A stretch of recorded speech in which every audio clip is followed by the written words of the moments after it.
Sir, मैं इस film industry के अंदर I have been an actor, और सर आप जो हैं वो पॉलिटिक्स के दुनिया के स्टार हैं।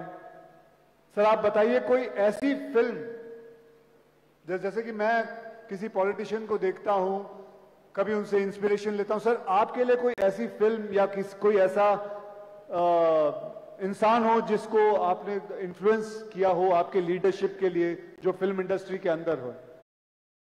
देखिए, पहली बात तो यह है कि फिल्म्स जो हमको इन्फ्लुएंस करती है वो not as a leader but it influences हमारी जो संवेदनाएं होती है, जो एक ह्यूमन फीलिंग होता है हमारा, उसको फिल्म्स जो है वो एक प्रकार से प्रभावित करती है।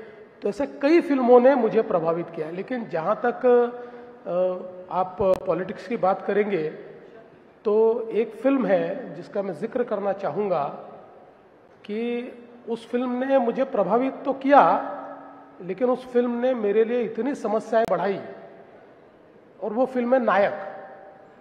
हाँ, वो नायक फिल्म में अनिल कपूर जी एक दिन के चीफ मिनिस्टर बनके दिन भर में इतने काम कर देते हैं, तो मैं कहीं पर भी जाता हूं तो लोग मुझे कहते हैं नायक जैसा काम करो। देखो एक दिन में कितना उन्होंने कर दिया, कैसे एक दिन में उन्होंने दुनिया बदल दी। तो मुझे एक दिन अनिल कपूर जी मिल गए, मैंने उनको कहा क्यों बनाई हुई नायक, आप नायक और हम नालायक, ऐसा लोगों को लगने लग गया। एक दिन में इतनी सारी चीजें कैसे आपने कर दी उसके अंदर।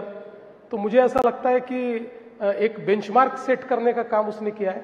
बट अदरवाइज मुझे ऐसा लगता है कि फिल्मों ने एज ए ह्यूमन मेरी फीलिंग्स को शेप करने के लिए, मेरी इमोशंस को शेप करने के लिए, और हमेशा चूंकि कोई भी फील्ड ऐसा होता है कि जिस फील्ड में आप बार बार अगर कोई काम करते रहते हो तो कई बार आपकी इमोशंस जो है वो थोड़ी डीम होती है जी। थोड़ा आप यूज्ड टू हो जाते हैं। तो उन इमोशंस को जिंदा रखने का काम ये फिल्मों ने किया है, और मैं ऐसा मानता हूं कि फिल्म देखने के बाद मैं वही एक नॉर्मल आदमी बन जाता हूं जो मैं सालों से हूं।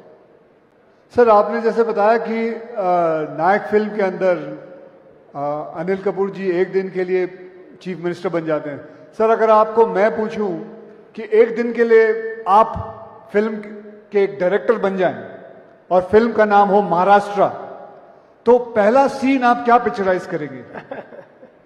मुझे ऐसा लगता है कि अगर महाराष्ट्र पे फिल्म बनती है तो पहला सीन होगा जिसमें छत्रपति शिवाजी महाराज ये राज्याभिषेक के लिए बैठे होंगे, और इतने सालों की गुलामी के बाद फिर एक बार स्वराज्य का निर्माण, यही उसका पहला सीन होगा। वाह। तो सर मैं आपसे एक और चीज पूछना चाहूंगा, जैसे बॉलीवुड में हमारी हिंदी फिल्म इंडस्ट्री में रियल हीरोज दिखते हैं, आपके हिसाब से पॉलिटिक्स के रियल हीरो कौन है? देखिए, आज अगर हम लोग भारत को अगर हम देखें तो भारत के इस पूरे पॉलिटिकल हिस्ट्री में हमको रियल हीरो के रूप में हमारे प्रधानमंत्री नरेंद्र मोदी जी दिखाई देते हैं, और वो इसलिए दिखाई देते हैं कि he has walk the talk.